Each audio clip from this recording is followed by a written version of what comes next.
Welcome to the podcast of MotorWeek, television's original automotive magazine.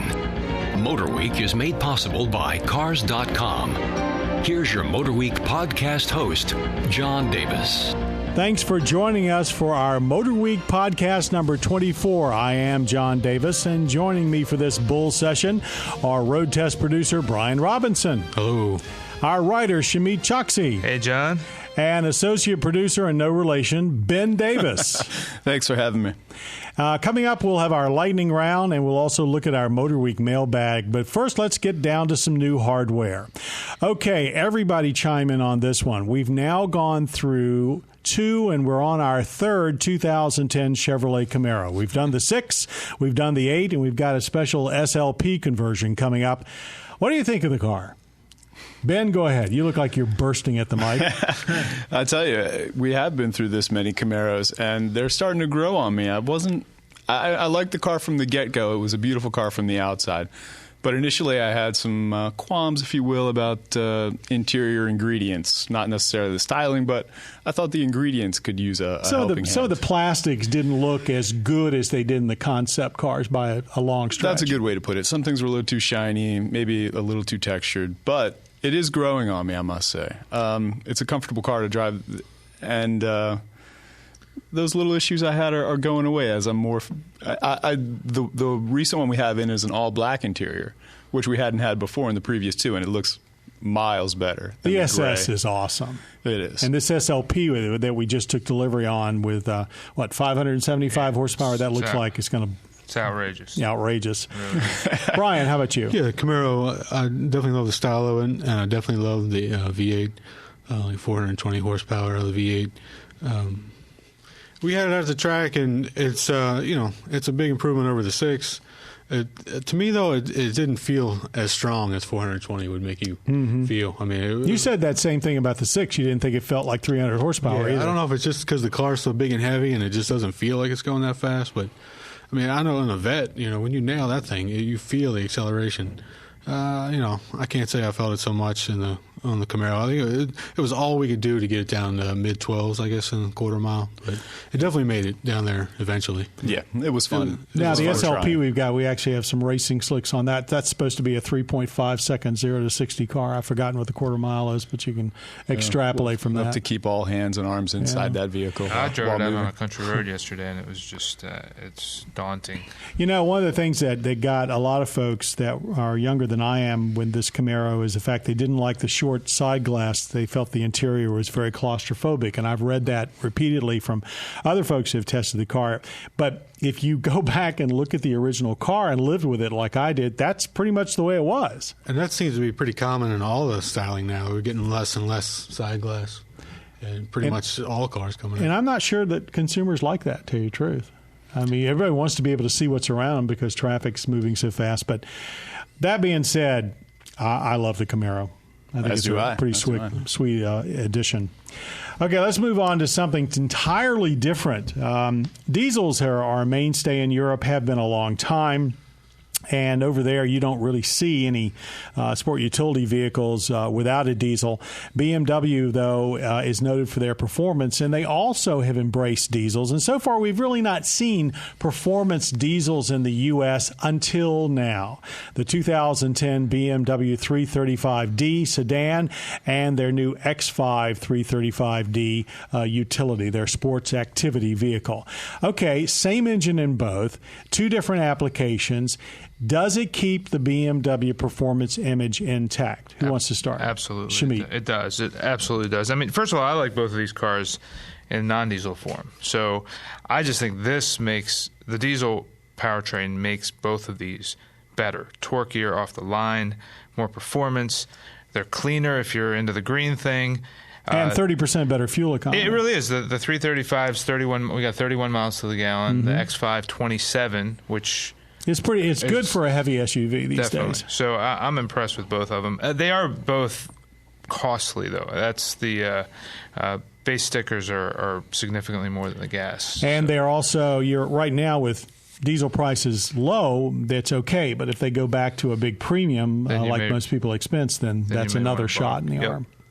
Anybody else on the diesels? The 3 Series at the track, I mean, I enjoyed it even more than the gas 3 Series. I mean, with all that torque, the thing just took off the line. It even felt faster than what it was. You didn't care that it was a diesel, did you? Not at all. And it didn't feel like some diesels where they only revved to 3,000 or 4,000 miles. You're like constantly shifting, and this thing, it revs almost just like a regular gas engine. It was very entertaining, very fast.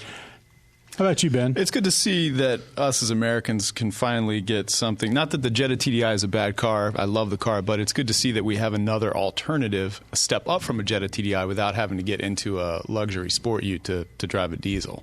Do you think that BMW has maintained its special role as a performance icon and by putting the diesels in, has that damaged that at all? I think it's a total fit. I think one of the questions we put out there was does efficient dynamics and the whole diesel thing fit together? And I think, from what we saw, it's a perfect match. I just wish they could get diesel prices a little more reasonable. But I know right now they're giving some money back on them, so it's not a bad buy at the moment. Okay, let's move on to a performance car of a totally different color. Jaguar's newest model in production is the XF midsize sedan. And generally it's gotten good reviews, although a number of people, including a lot of our staff at MotorWeek, found some of the quirkiness of the car not to their liking. But now they've come out with the XFR version, the R version of the XF. Now, this is interesting timing because this is the first new model launched since Tata Motors bought Jaguar and Land Rover from Ford. And a lot of people were wondering whether or not the performance equation of Jaguar being gorgeous but insanely fast was going to continue. And that's the question the XFR tries to answer. Did they get it right? Ben? I think they did. They're definitely ready to hold a true place next to AMG, M Division, and big-ticket Audi Quattros for sure. The only downfall I had with the car, it sounds amazing from the outside, and when we had it up at the track testing and Brian was driving it, I was standing trackside, and it sounded amazing, like a symphony. But when you get inside that car and mash the pedal, it's a little too quiet for me. So you didn't really hear the supercharger at all? No, you don't hear it at all from inside. Inside the car. From the outside, it's a totally different car. Yeah, no supercharger whine at all. Yeah, I found the same thing. I thought it felt almost like a cocoon inside, and that would be one complaint, that maybe they've isolated the driver too much. Because when you get an AMG or an M car from BMW, it's not that they've stripped anything out, but you really know that the car is performing. You feel every nuance of the car, and you felt a little isolated in the XFR. I think that's what's unique about the Jag is you get in and you drive it, and you can drive it every day, and it feels like a totally normal Jaguar. You have no idea of the performance, but then when you start to push the thing, man, it just holds up and handles and keeps asking for more. You can keep pushing it, and it keeps delivering. So it's definitely more of a good everyday car. I don't know of any super high performance sedan, and this is a Jaguar tradition, that handles as well as a Jaguar, that rides as nicely as a Jaguar. I mean, that's an unusual combination. Yeah, even the powertrain itself, it just feels smooth. It never feels rough or aggressive, and handling pretty close to neutral. I mean, with any throttle inputs at all in the corners, you could definitely get the rear out, but taking it easy, handle pretty neutrally. I know that XJ V8 now is certainly not a new engine anymore, but they keep getting more and more performance out of it. All right, I have to ask you, though, the rotary dial gear shift, now that replaced the unlimited J shifter, which was called the Randall handle after the guy that designed it. Awesome. This rotary shifter that rises out of the dash like a cake rising in the oven, and then you turn it.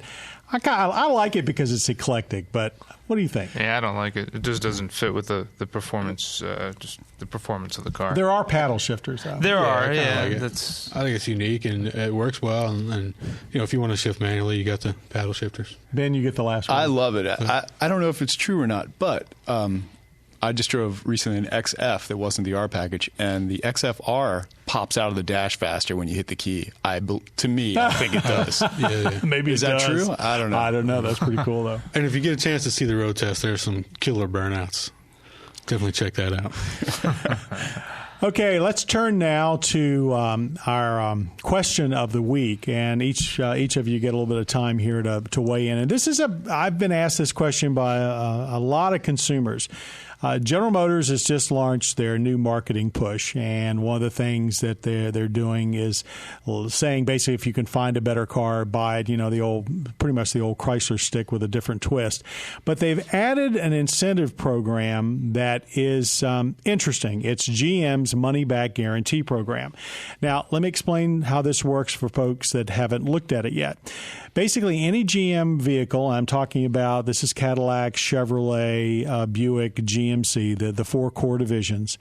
If you buy it, you get 60 days to bring it back as long as you haven't gone over 4,000 miles and haven't wrecked it, of course.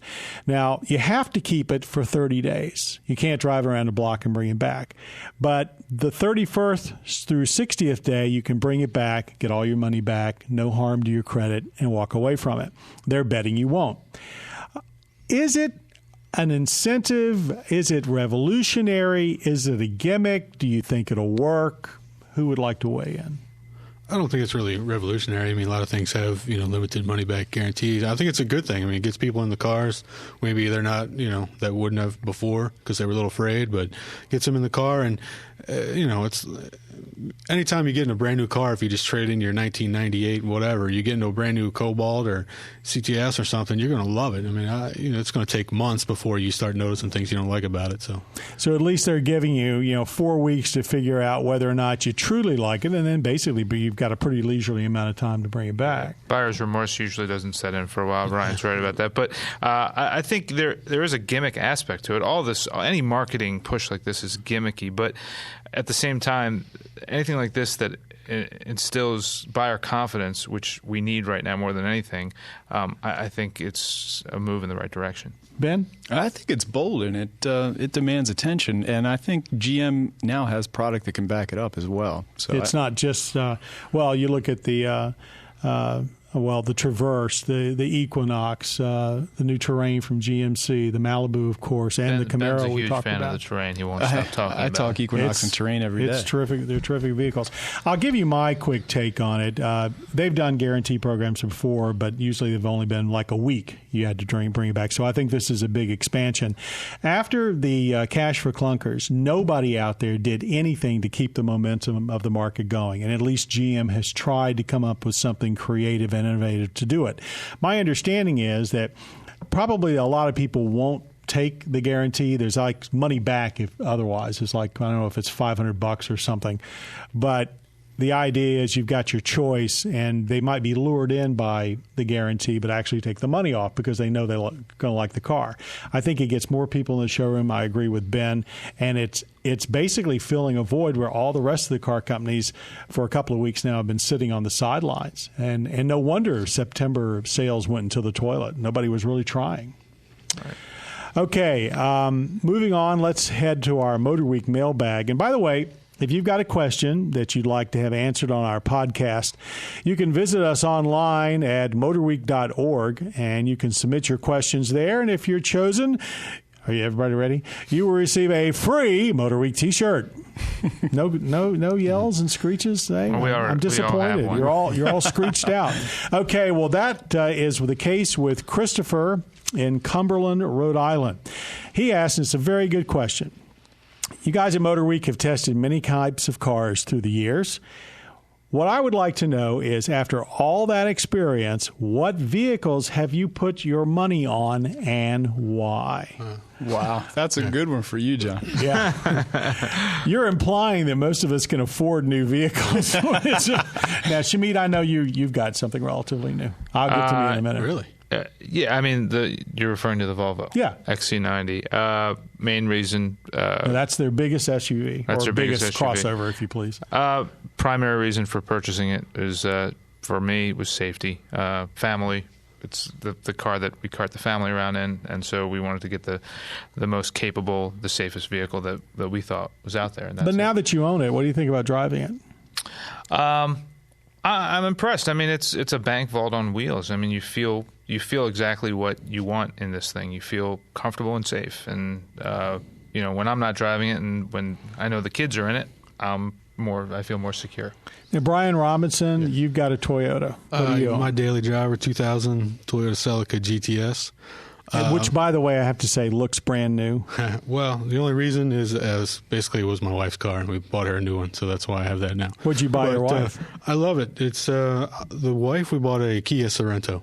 Okay, why'd you buy that? Because it was still a truck SUV, still a truck-based frame SUV. It could tow a lot, and it was cheap. And it was cheap. But back to the Toyota. I love the Celica. It's fun to drive. It's small, good on gas. Engine revs like 9,000 RPM, so you can go out and have fun with it. Now, I know Ben doesn't have a new car, but Ben is our classic car champ. He manages to find these $500 gems like nobody I've ever seen. How do you do that? That $500 gems are just running my blood, and they're always big fun. My fiance just recently purchased a 4-door Wrangler, though. Oh, really? Yeah. I love those. And that's a lot of fun. Were you influential in that purchase? Well, I picked up that 99 Wrangler, and she was a big fan of that, but I thought she was going to get a Liberty, honestly. In the last minute, she pulled a Wrangler out. But if I were to get a new car, I would probably get Focus or wait for the new Focus to come out. Which looks very interesting. It looks like a really slick small car. Okay, well, our family has 3 vehicles. We've got a 2004 Ford Ranger, and we bought that because we wanted a pickup truck around the household, but we didn't want something really big, and I frankly didn't like the compact trucks growing into midsize. We wanted something that was manageable to park and to use every day, and I don't need a full-size bed, so that works out very well. Like Shamit, we have a Volvo in our family. It's an older one. It's a 99 Volvo cross-country wagon that my wife uses. And then we have a Mini Cooper, which goes back to 2001. And actually, we have a 4th vehicle, and I don't consider owning it because it's a lease, but we have a Buick Enclave. And that vehicle was the reason we purchased that is we have big dogs, and we travel a lot, and we needed the space. And we picked the Enclave because I'm very impressed with that whole line of GM crossover utilities like the Acadia and the Traverse from Chevrolet.